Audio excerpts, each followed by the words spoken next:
Beaucoup de gens confondent évangéliste et évangélique. C'est gênant parce que ça n'a pas du tout la même signification. Évangéliste, il y a deux interprétations du mot évangéliste. Il y a la première interprétation, c'est les 4 évangiles dans le Nouveau Testament. On parle de l'évangéliste Matthieu, de l'évangéliste Luc, de Marc, de Jean. Il y a une deuxième interprétation du mot évangéliste, c'est le prédicateur protestant qui évangélise, donc celui qui fait des campagnes d'évangélisation.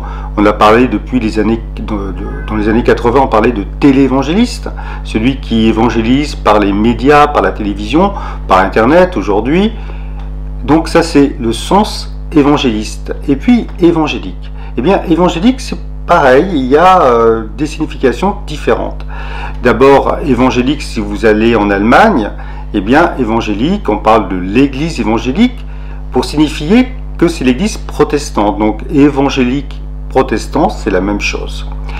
En France, quand on parle d'évangélique, on parle d'un courant au sein du protestantisme. Ce courant qui met l'accent sur la naissance nouvelle après une conversion, la naissance en Christ, la nouvelle naissance, et puis qui met l'accent sur avant et après cette nouvelle naissance, c'est-à-dire une nouvelle façon de vivre, une lecture assidue de la Bible, une fréquentation importante du culte.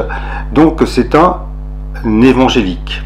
Et ce courant, éthiquement, est plutôt conservateur, et la frange extrême, on va dire, de l'évangélisme est plutôt fondamentaliste. Donc il ne faut pas confondre évangélique et évangéliste.